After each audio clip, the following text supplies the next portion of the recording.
Dr. Gradilla, there's been a lot of discussion about the Mexican flag, particularly it being waved at protests recently. What is that debate? Can you lay it out for us? Sure. I think one of the things that I've seen in the discussions in the media has been a misunderstanding of how the protesters are using the Mexican flag.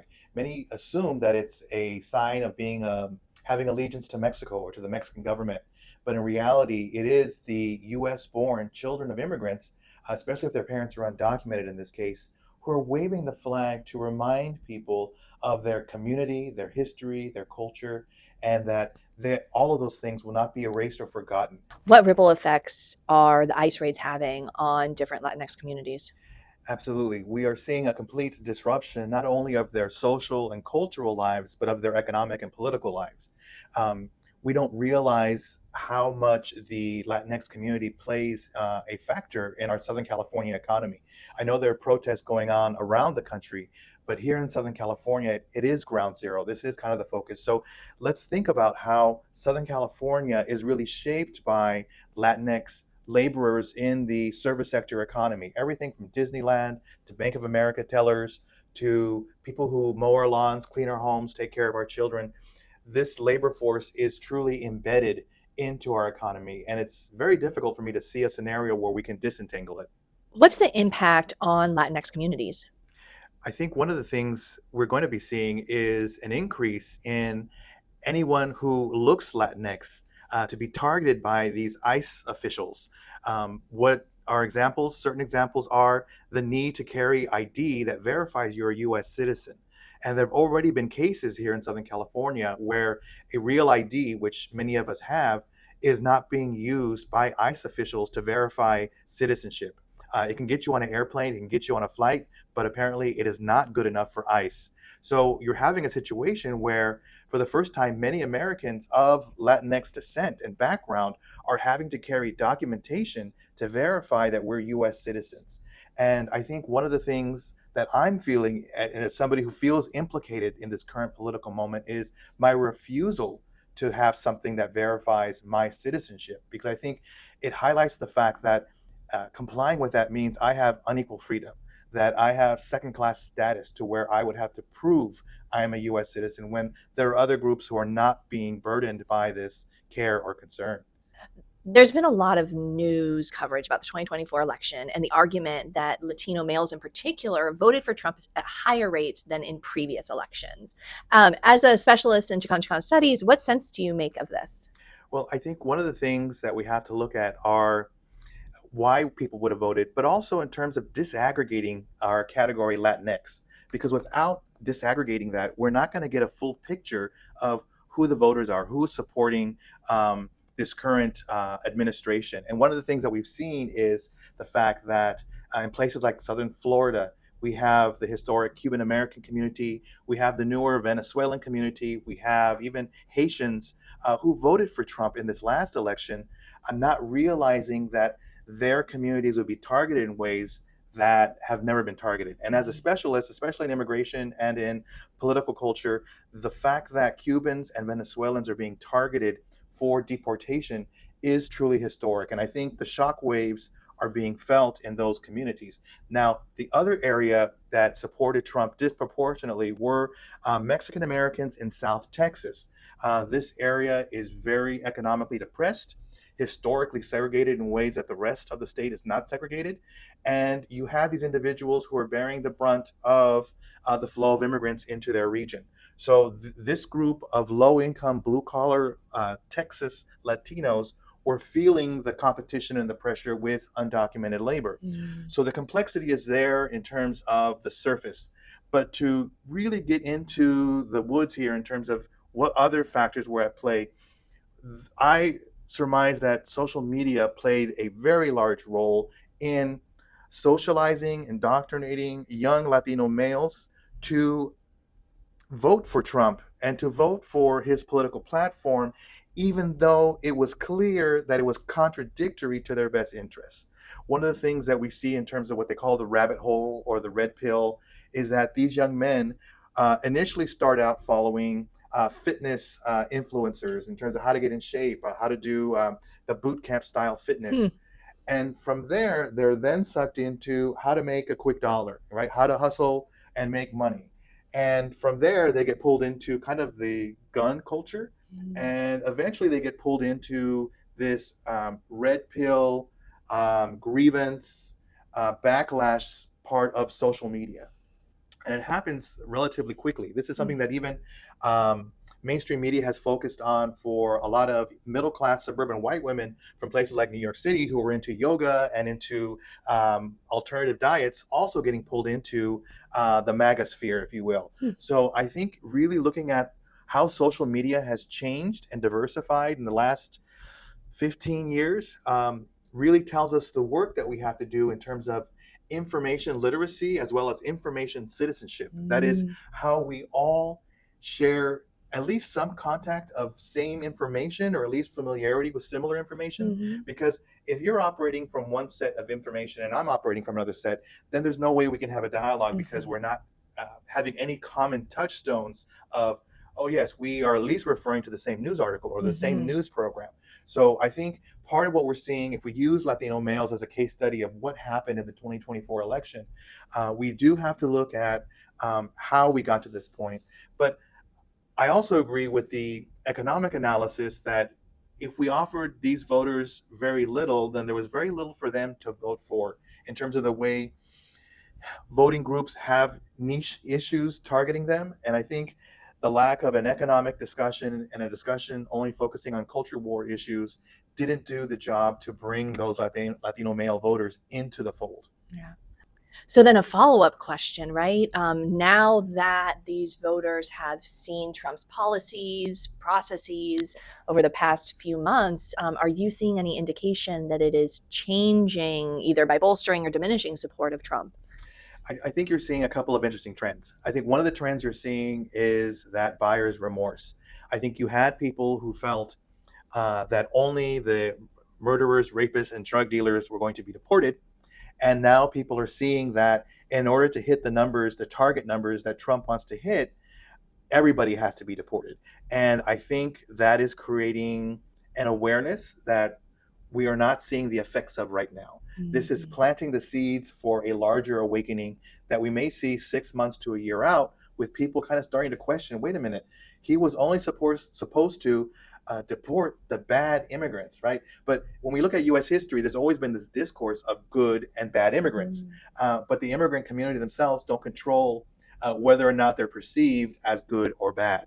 So, Mm. in the case of um, these current deportations, I think we are seeing some members of the Latino community really question, why did I vote for Trump if my family is being targeted and we've been here for 30 years? My dad works as a day laborer, doesn't bother anybody, has never got a ticket, not even a parking ticket, and now he's a target for deportation. In places like Florida, you do have the very loyal base of Cuban American voters who are still supporting Trump, even though they question why they are being targeted, right? And that's why when you disaggregate Latinx, it's really important because for a long time, Cuban Americans have received preferential treatment in our immigration and refugee system to where they were allowed with the one foot dry foot wet foot policy, where they were allowed, if they got to the US, they were allowed to stay. No other immigrant group from Latin America receives that treatment. So I think the fact that they are even losing privileges, structural privileges that other groups did not have, is going to create an impact because a lot of these Cubans that have that protection are actually older and elderly. So the fact that, again, grandmothers and grandfathers are being targeted, that is kind of crossing a line. And what's also surprising is the fact that our Secretary of State, Marco Rubio, is Cuban American from that community, and he doesn't seem to have the power to protect his own community from these deportations. Mhm. Great. Um, this isn't a question originally I thought of, but while you were speaking, I am thinking about what Democrats need to do, right? So, you brought up the point about attention to economics, right? With your area of expertise, are there other places where you feel that Democrats could be doing more to win back Latino voters? Well, I think when you look at how the election in 2024 played out, there was a lot of attention to culture, to this potential immigration policy change that was going to happen and has happened. But there was very little focus on the fact that Here in Southern California in particular, but all around the country, you have blue collar and low income communities, and Latinos are overrepresented in low income and blue collar communities. Buying a home is very difficult. Mhm. Thinking about going to college is very difficult. Um, Even what we're seeing for Gen Z, even thinking about dating somebody, right? Can I afford to date somebody, right? These are fundamental questions. Even the fact that Gen Zers are even saying, can I even afford to have a baby? These are critical issues that have nothing to do with race, gender, region, or geography. Mhm. And these are issues that nobody wants to talk about, both Democrats and Republicans. They all dance around it. And I think this is becoming more and more of an issue. I think we're also seeing the true effects of the sandwich generation, that is, people taking care of parents and taking care of children. And it is financially, psychologically, and emotionally draining to do so. Mhm. Even if you have a sense of cultural obligation, which is very strong in the Latino community, but how are you going to pay for some of the things that you need for daycare for your parents or your parent and your child? Mhm. You're having to make choices. Can I get a care provider for 3 hours, or do I let my child do ASO soccer? I can't do both. And so people are feeling an economic squeeze that both parties have yet to address. I think people feel comfortable with the cultural issues. Um, but when you're talking about voters who are feeling the pinch, in particular, this is not just Latino voters, but even the Democratic Party's hemorrhaging of blue collar union workers, people are feeling that opportunities are disappearing. And this Mhm. is something we have seen rapidly increase from the 1980s to the contemporary period. Those of us studying the economics of the US economy used to talk about the McDonaldization of the economy. Mhm. Then we talked about the Starbucksization, then the Walmartization, and now we're talking about the Uberization of the economy. That is, these gig jobs.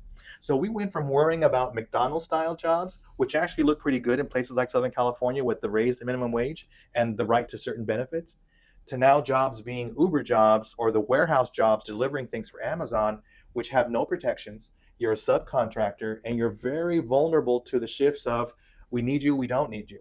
And this is where we're seeing a lot of men end up in the economy. If you don't go to college, these men are being put into these jobs with no financial security, no way to provide for their parents, no way to provide for a future partner or children. And so, until these issues are addressed by both political parties, or perhaps an insurgent third and fourth political party, we're going to be seeing people either vote out of, I don't know, grievance, or Mhm. we're going to see people just say, I'm staying home, which we did have a lot in this election of people choosing not to vote. So, I think those core economic issues, and when I think about my young students, and my young male students in particular, and I see what those Uber jobs are like. And the student, you'll hear a little ping on their phone. They're like, "Oh, I'm done with classes. And I just got a request to drop off somebody." And I thought, how is that a job, right? I understand the dignity of work, but this person's driving everywhere. They already commute here, and then they have to make their money by commuting some more. It just seems we're hitting a boundary of how much abuse is the American worker willing to take? And I Mhm. think that's something when we look at Black male and Latino male voters and why they may be voting a certain way. I think we have to look at the economy, and people are uncomfortable addressing the economic issues, which is something that's sad in this era of intersectionality, Mhm. of talking about identity politics. But the one thing that we're not talking about is class and socioeconomic realities. I have a lot of students in my classes who, when I talk about low income and poverty, they don't identify with that until I Mhm. actually start throwing out numbers, and they're like, "Oh, we're a family of four living in Garden Grove, living on $40,000 a year, which is way below the poverty line, the modern poverty line." But the fact that even people who are in this group don't realize they are part of this group, that Fascinating. says a lot. Yeah. What do you mean by disaggregating the Latinx vote? Sure, that's an excellent question, because I think when you look at the entire country, here in Southern California, for instance, we tend to skew very Mexican oriented or Central American oriented. But when you disaggregate the category of Latinx, especially in terms of the electorate, you begin to see Dominicans, Venezuelans, Colombians, Cubans, Puerto Ricans, and you see the vast diversity of a group that has at times very little in common Mhm. politically, especially when you think about Mexican Americans who historically have had to fight for citizenship versus the Puerto Ricans who can be born on Puerto Rico with citizenship, and then the refugee policies for Cuban and Cuban Americans that lean a lot in their favor. So when you disaggregate the group, it helps us look at the details of why certain people may be voting a certain way. Even with the 2024 election, we still had Cubans voting in the pattern towards the GOP and Mexican Americans voting towards the Democratic Party. Mhm. So those trends still held, but there was a lot of movement. There was a lot of Mhm. movement, and I think we have to think about how each group is now experiencing the U.S. in different ways. And again, nationally, living in New York, living in Florida, or Illinois or California is going to be a very different experience for people, especially for areas that are not used to having immigrants. Places like Iowa, South Carolina, Georgia, these are the new receiving communities for Latinos, and they are now dealing with the issue in a completely different way. So Mm. disaggregating or separating out the group from the larger umbrella category is helpful to explain why each group may vote or behave different politically. Are you seeing any other differences, either in terms of generational differences, gender differences, educational differences that are jumping out to you? Absolutely. I think one of the things that when you look at the data, and Pew Research did a lot of post-election review of the Latino voting base, um, college educated Latino voters voted for Kamala Harris. Latinas, regardless of education, had a higher rate of voting for Kamala Harris as well. And then when you look at the older generation voted along the lines of how elderly folks voted in this election: fear over losing Social Security, fear of losing Medicare or Medicaid. So that group gets spoken to clearly in every election. Elderly Mm. people, senior citizens, as a voting bloc that is a dependable voting bloc, mentioning that you will not cut Social Security is enough to either assuage the fears of the voting bloc or get people to be mobilized to make sure that their social programs are not cut or hurt. So you really, when you even disaggregate within a group, looking at things like generation are very important, especially in the sense that historically, when you look at the ethnic immigrant rivalries, usually the longer standing ethnic group will look at the new immigrants and say, well, we weren't like that. We were better when we were immigrants, or we did it differently, or we did it the right way. And so you're kind of seeing some of those tensions, especially within the Mexican American community, kind of melt away, because I think people have now a collective historic memory of remembering their grandparents being deported, especially places like here in Southern California and Santa Ana. Mexican Americans were deported in the 1930s. So there is this strong sense of historical memory. And I think that is very important, because I think whatever happens after these deportations this summer, I don't think people's sense of history or collective history is going to disappear. And I think this is something that we see historically, let's say in Jewish American groups, and having a collective memory of the 1930s, even though we're in Mhm. 2025, Mhm. but there is that collective sense of what Yeah. is anti Semitism, what is anti Jewish sentiment, right? And so we're now seeing another group develop this collective memory. And Mhm. it serves a purpose, especially in the US, in terms of a political protective factor, right? So that we know that, oh, they're crossing a line. We see this in Japanese Americans who, across the board, when there is the Muslim ban or there are these attempts for detention, they're one of the first groups, because of their collective memory of incarceration, who immediately speak out and stand up and say, never again. For them, never again applies to not just their group, but to all groups. So this Mm. collective memory that's developing is very critical. And I think politically and historically and culturally, it is going to be something very interesting for us in the university to think about and consider as we start looking at these groups. Yeah. Wonderful. Oh, great stuff. What do you notice about how like mainstream America is viewing, depicting Latinos? That's a great question, because I think one of the things that we've seen is how and when Latinx people are seen. And we talked earlier about the economics and the presence of Latinx who are US citizens versus those who are immigrants. They are mostly in the service sector economy. And when we think about um, our hotel rooms or our own house being cleaned, or landscapers, or when we think of the car wash or people preparing our food in the restaurant, it really is something that makes this workforce invisible. We don't see them, or we learn not to see them in a similar way that we learn not to see unhoused or homeless people, right? We learn to kind of like make them invisible.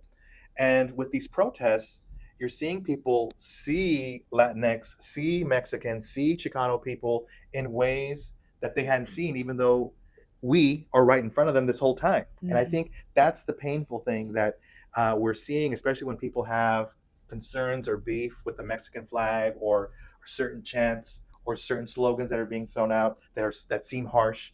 Um, But if you were to see us and hear us and talk to us on the daily, that is, talk to the woman that cleans our classrooms here on campus, or the person who's mowing the lawn at your neighbors or cleaning your pool, I think you would get a better understanding. And I think um, this is why you're seeing, and I really want to hit this point.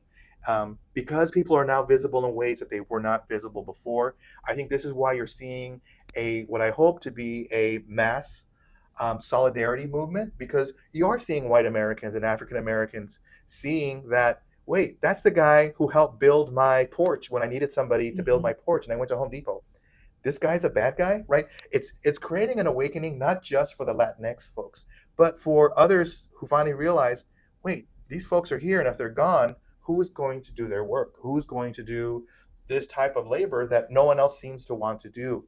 And I Mm-hmm. think economically, this awakening is not just an economic, like, who's going to do this cheap labor, but there is this historical moment I hope we don't lose, of a way to humanize immigrants in ways that we haven't been able to, Mm-hmm. because it's not just the immigrants.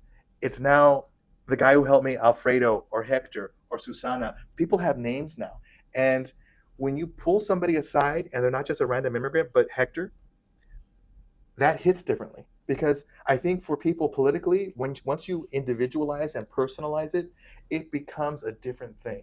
And I Mm-hmm. think this consciousness raising, and this is why it's so critical. We have to welcome people in all of these movements, white, black, brown, Asian American, Native American, whoever, Mm-hmm. uh, because this is a civil rights movement. That means everybody needs to participate. This can't just be, oh, it's a Latino thing. If that ends up being what we think of this protest, then we have already lost, Mm-hmm. because this implies and it impacts and it implicates everybody, because this is about community. And we started with a discussion about the flag, but if we think about citizenship and cultural citizenship, that is a sense of belonging and inclusion where people are actually part of a scene, and we think about the flag, we have to think about all flags are made out of fabric.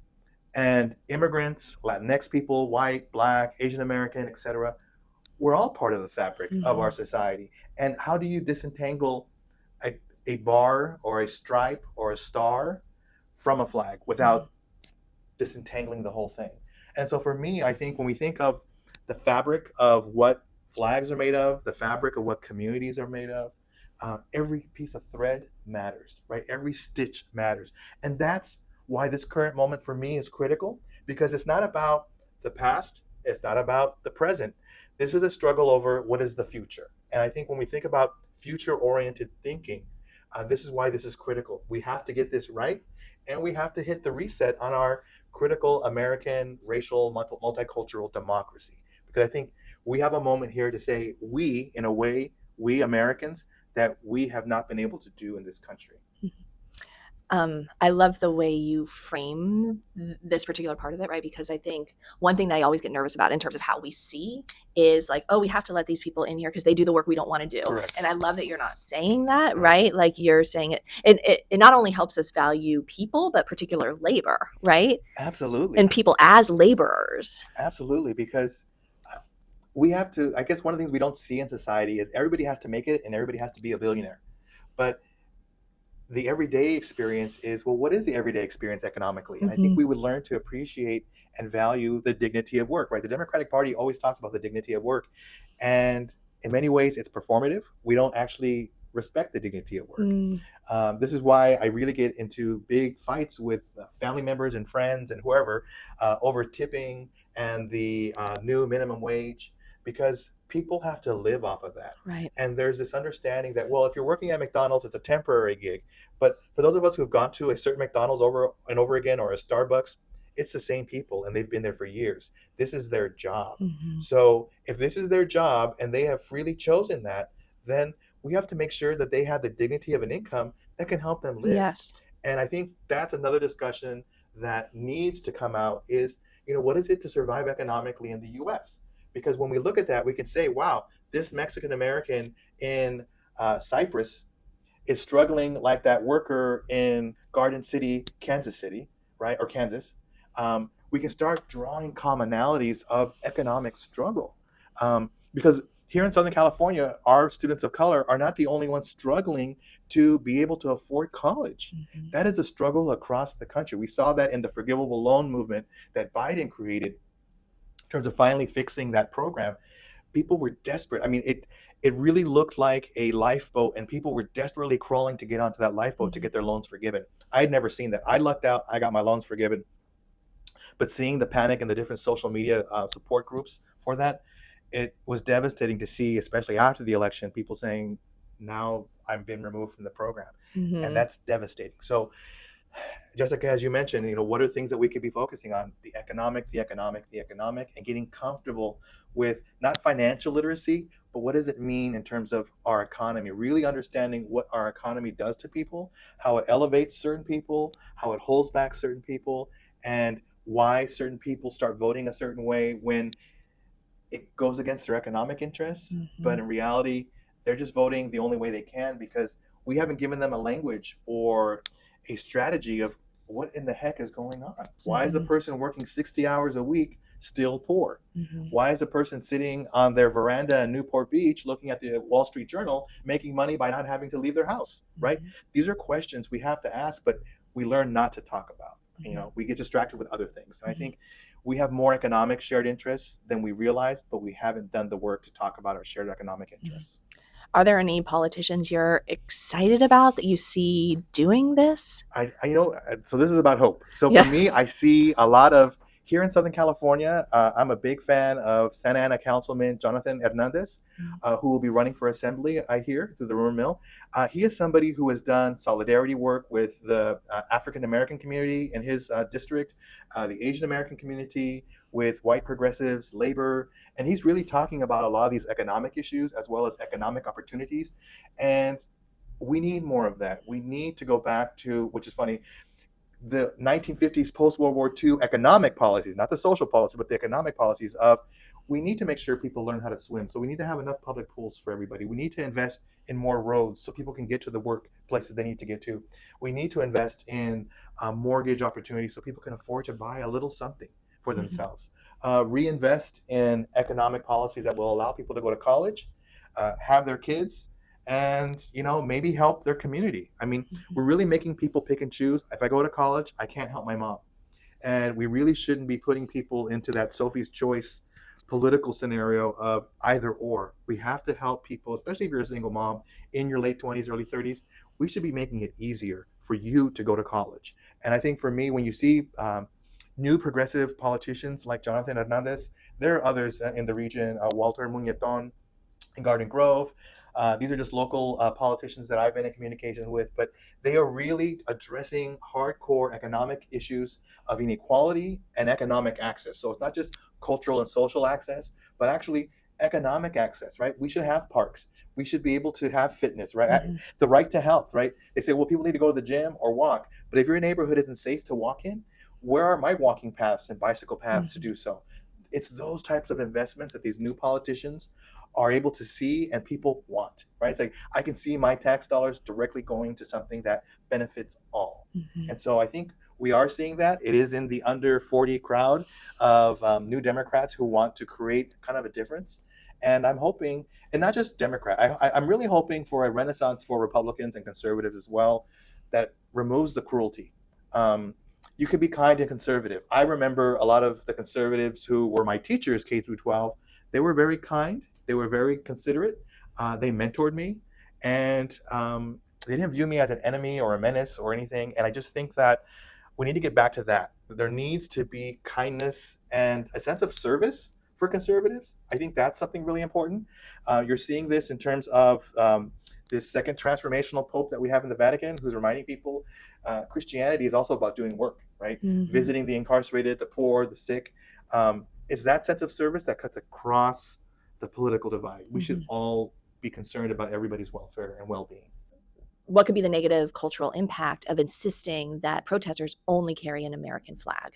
You do have to have the question of, well, what's enough, right? So wave the American flag, but don't say F ICE, right? I mean, so I really want us to think about, okay, why are all these parameters being played? In other words, when are you free just to protest, right? But are we putting all these conditions? Okay, now you need to have American flag. Now all your chants need to be in English. Now you need to, and it's like, okay, that's not how this works, right? And I think if we talk about this question, it really has to be about, it's not really about the flag. It's more about, are we comfortable about these people exerting their rights? Because I mean, people had a Blue Lives Matter flag. Technically, that's, I mean, my view in terms of the American flag culture, you're not supposed to alter the American flag. You're not supposed to, make your Mm, own individualized flag. And we have, and it's been normalized and accepted. And the flag, that flag was made in response to the Black Lives Matter flag. So I think when we talk about, um, you know, these protesters with the Mexican flag and some are carrying Central American flags. I think one of the things that we're seeing is the resistance to the critique that they should be wearing only or carrying an American flag. Because now you're seeing the return of a very 1950s, 1960s style. I mean, they're carrying both flags, or this production of a new hybrid Mexican US flag.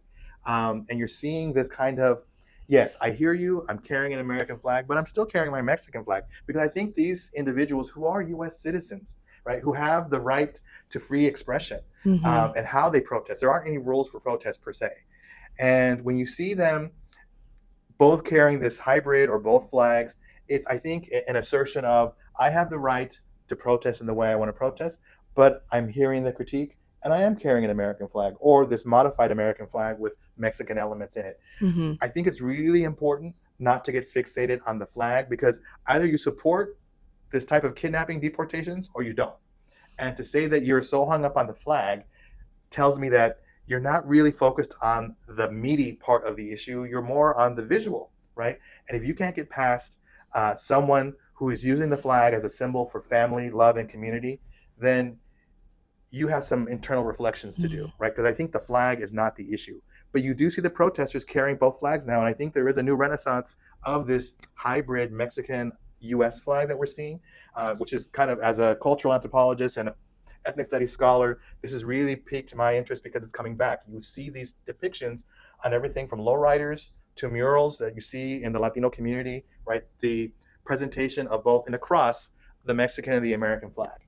And many Mexican Americans in the 1970s and 80s talked about where those two flags cross. That intersection is where I exist as a person. hmm And I think that's something that is kind of coming back, and I love because that's an experimentation and a pushing of a boundary that you see when you have all of these in between people, these people who fall between different cultures and different nationalities who are trying to create something new. So I hope and pray we get more art and poetry and short stories and other types of narratives and films because that's what these types of moments do. Because people are like, you cannot question who I am and my loyalty. I know who my loyalties are and where they lie, etc. But I am going to start playing with what it is to be an American, and we've seen that in different generations. And that's when some of the best stuff gets written. You see that, you saw that in the 40s and 50s with Jewish American writers. You saw that with African American writers, and you see that in different groups where they hmm finally get pushed back and they have to say, "Okay, I know that I am this ethnic, but I'm also an American." And I think hmm that is going to be the powerful result of what this campaign is going to do. It's going to make people realize, how am I an American? And if the current official discourse or the way people talk about it doesn't fit me, I'm going to fit myself or create a new discussion that includes me. And I think that's what we're going to see. And historically, we've seen that. hmm And it is very powerful and very transformative. One of the things about protests is the legacy that we saw in the 1950s and 1960s by African Americans in terms of civil disobedience. And civil disobedience was meant to make you feel uncomfortable. And when we think about how certain people were like, why are you going into white restaurants and sitting at the counter where you're not supposed to? That's very uncomfortable. Yes, it's not playing by the quote unquote rules, but that was so important. And for those of us who remember those protests, there were consequences. hmm People had hot coffee poured on them, hot plates of food poured on them, but they continue to show up every day until that type of segregation was abolished. So I think when we talk about what are the rules for protests or what is appropriate or respectable protests, we have to let people freestyle it, especially those that are on the ground from your couch watching TV. You have the right to your opinion, but in terms of how people are playing it out in the streets, we really have to let them do it or go out there and join them. That's the one thing I tell people who have this critique is get on the ground and see why people are carrying that flag. That will greatly change your perspective versus just staying on your couch and making those critiques. What would you say to the argument that the Mexican flag represents a country that has its own negative immigration policies, its own xenophobic practices and policies? No, absolutely. I think let's talk about the reality of how political immigration is, period. In Mexico, we see a great pushback against Central Americans who are looking for sanctuary and amnesty in Mexico, and they're being faced by similar xenophobic pushbacks in Mexico. Absolutely. We're seeing that with Africans, with a lot of Middle Eastern people and Haitians who are trying to, declare some sort of refugee status and they're not getting it. So this is something that is important, but I also see it as a kind of red herring or a whataboutism meant not to focus on the very issue in front of us here. So the point is well taken. It is a very important issue in terms of how globalized xenophobia and anti-immigrant sentiment is. We see it in Western Europe as well. Um, and the key here is understanding what has the U.S. represented in terms of immigration. We have always represented a different way of talking about immigrants. We have talked about this is the American dream, right? That discussion doesn't exist in different countries. So juxtaposing or comparing what's going on in Mexico or in other countries to what's happening here is a bit of a distraction. It is factually correct, but a bit of a distraction because it's taking away from the fact that we in the US also have the 14th Amendment.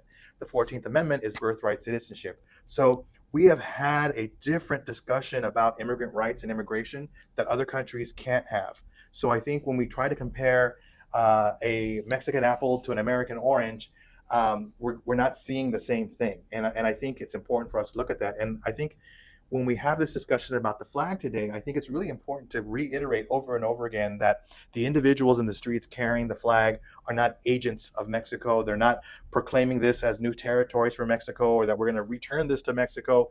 It really is a powerful cultural, social, intimate, personal symbol, not necessarily staking claim for the nation state that we call the Republic of Mexico. So I think as we have this discussion, it's really important to understand how these individual citizens are using the flag, and it's not to represent the Mexican government, but the people here in the US who are marginalized and almost feel that they can't wave another flag, right? And that's the political work that we have to do in our discussions, right? How do we make a more inclusive, perfect or imperfect union here in the United States, right? That is the political project of America. And so I think when we focus too much on the flag, we're not focusing on the trampling of basic rights, right? Civil rights in terms of, our right to, have our rights read to us, a right to see a warrant, right? All of this is warrantless engagement with the public, and this is very dangerous. So that's why I think the flag discussion is an important discussion. It's a colorful discussion, but it really is missing the point in terms of what is really going on. Uh, Either you are greatly moved by the kidnapping of immigrants off the streets, or you're not. If you want to be distracted by a flag in a protest, then I think that is on you to reflect on what you can distinguish or discern as important in this current political climate.